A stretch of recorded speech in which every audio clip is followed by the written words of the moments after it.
Hello दोस्तों, मैं रिया और आज आपके साथ बात करने वाली हूँ एक ऐसे बॉलीवुड लेजेंड के बारे में जिन्होंने पंजाब के छोटे से गांव से निकलकर पूरे देश में अपनी पहचान बनाई। जी हाँ, मैं बात कर रही हूँ धर्मेंद्र की पूरी कहानी की। धर्मेंद्र की जीवन कहानी एक संघर्षपूर्ण लेकिन सफल यात्रा है जो पंजाब के एक छोटे से गांव से शुरू होकर बॉलीवुड के हीमैन बनने तक पहुंची। उन्होंने बचपन से ही फिल्मों के प्रति अपने जुनून को पूरा करने के लिए संघर्ष किया, मुंबई में गरीबी और कठिनाई का सामना किया और फिर अपनी पहली फिल्म दिल भी तेरा हम भी तेरे 1960 से बॉलीवुड में कदम रखा। उन्होंने 65 साल के करियर में 300 से अधिक फिल्मों में काम किया और फूल और पत्थर 1966 में आई और शोले 1975 में आई इन्हीं फिल्मों से सफलता हासिल की। बाद में वह एक निर्माता और राजनेता भी बने। अब हम बात करेंगे धर्मेंद्र जी के जन्म से। धर्मेंद्र जी का जन्म 8 दिसंबर 1935 को पंजाब के लुधियाना जिले के एक गांव नसराय में एक जाट सिख परिवार में हुआ था। उनके पिता एक स्कूल में हेडमास्टर थे और धर्मेंद्र का बचपन का नाम धर्म था।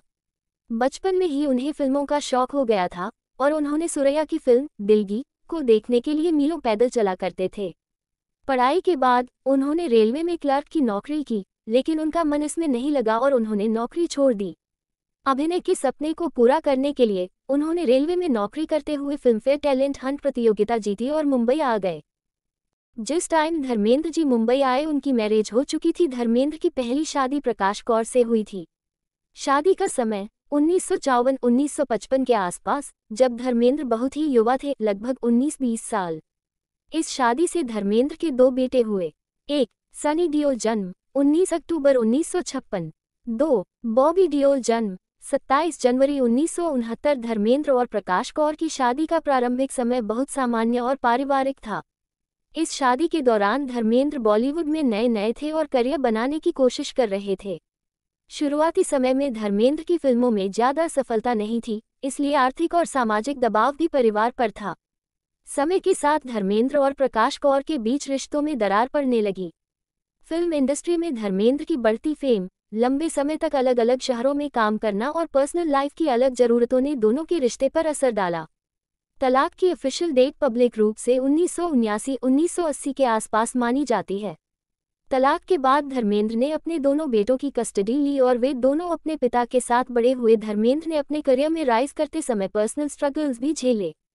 बेटों सनी और बॉबी डियोल के बॉलीवुड में आने के लिए धर्मेंद्र हमेशा सपोर्टिव रहे। तलाक के बाद भी धर्मेंद्र ने अपने परिवार के साथ अच्छे संबंध बनाए रखे। अब हम उनकी फिल्मों के बारे में बात करते हैं। धर्मेंद्र ने बॉलीवुड में कदम रखा 1960 में। पहली फिल्म दिल भी तेरा हम भी तेरे 1960 में आई थी। ये फिल्म फ्लॉप रही, लेकिन धर्मेंद्र को एक्टिंग एक्सपीरियंस मिला। शुरुआती दौर में उन्होंने कई छोटे रोल और फ्लॉप मूवीज की, जैसे यादें मूवी, बैंडिनी मूवी। इन फिल्मों में उनका स्क्रीन प्रेजेंस था, लेकिन बड़ा नाम नहीं बना। इस दौर में धर्मेंद्र ने अपने शरीर और करिश्मा पर फोकस किया, जो बाद में उन्हें एक्शन हीरो बना गया। फिर धर्मेंद्र की मूवी आई फूल और पत्थर 1966 में। ये फिल्म धर्मेंद्र की पहली सुपरहिट फिल्म थी। इस फिल्म ने उन्हें एक्शन हीरो की पहचान दिलाई, बॉक्स ऑफिस हिट और फिल्मफेयर नॉमिनेशन। इस फिल्म से धर्मेंद्र की पॉपुलैरिटी तेजी से बढ़ी और लीड रोल्स मिलने लगे। 70 में धर्मेंद्र ने एक्शन, रोमांस और कॉमेडी में वर्सेटिलिटी दिखाई। रखवाला 1971 एक्शन हीरो, सीता और गीता 1972 डुअल रोल, कॉमेडी और drama, Chupke Chupke 1975 comedy romance, Sholay 1975 Veeru का आइकॉनिक रोल। अमिताभ बच्चन के साथ फिटनेस और एक्शन सीन्स के लिए उन्हें ही मैन ऑफ बॉलीवुड कहा गया। अब हम बात करते हैं धर्मेंद्र जी और हेमा मालिनी की लव स्टोरी के बारे में। धर्मेंद्र और हेमा मालिनी की मुलाकात 1970 के दशक के बीच में हुई। हेमा उस समय बॉलीवुड में उभरती हुई अभिनेत्री थी और धर्मेंद्र पहले से ही बड़े हीरो बन चुके थे। उनकी पहली मुलाकात फिल्म फरीबी 1974 के सेट पर हुई थी। धर्मेंद्र अपनी हंसी मजाक और चार्म से हेमा का ध्यान खींचने में कामयाब हुए। हालांकि हेमा शुरू में बहुत शर्मीली और सुलझी हुई थी, लेकिन धीरे धीरे दोनों के बीच दोस्ती बढ़ी। धर्मेंद्र और हेमा ने कई फिल्मों में साथ काम किया, जैसे सीता और गीता 1972 में आए। धर्मेंद्र और हेमा मालिनी की मूवी फिर आई शक्की 1974 उसके बाद। साथ ही मूवी आई 1978 में। राजाधिराज 1978 में आए। इन सभी मुंबई में धर्मेंद्र और हेमा मालिनी साथ में काम किया। फिल्मों की शूटिंग के दौरान उनका रिश्ता दोस्ती से प्यार में बदल गया। सेट पर उनके बीच की केमिस्ट्री इतनी मशहूर हो गई कि लोग उन्हें ड्रीम कपल कहने लगे। धर्मेंद्र पहले से शादीशुदा थे और उनके 3 बच्चे थे। इस कारण से उनका और हेमा का रिश्ता शुरू में काफी कॉम्प्लेक्स और मीडिया फ्रेंडली नहीं था। दोनों को अपने प्यार के लिए संघर्ष करना पड़ा। धर्मेंद्र ने हेमा के लिए अपने दिल की बात को मीडिया और परिवार से छुपाया। वहीं हेमा भी इस रिश्ते को लेकर बहुत सतर्क थी। 1980 के दशक में धर्मेंद्र ने अपनी पहली पत्नी से तलाक ले लिया। इसके बाद उन्होंने हेमा मालिनी से शादी करने का फैसला किया। ये खबर मीडिया में बड़ी हलचल मचाने वाली थी, क्योंकि धर्मेंद्र पहले से स्टार थे और हेमा बॉलीवुड की ड्रीम गर्ल थी। धर्मेंद्र और हेमा की शादी हुई 1980 के दशक के मध्य में। शादी के बाद दोनों ने अपने रिश्ते को निजी रखा और परिवार पर ध्यान दिया। उनकी 2 बेटियां हैं, ऐशर डियोल, आहना डियोल। धर्मेंद्र और हेमा ने एक दूसरे के करियर में भी हमेशा सपोर्ट किया।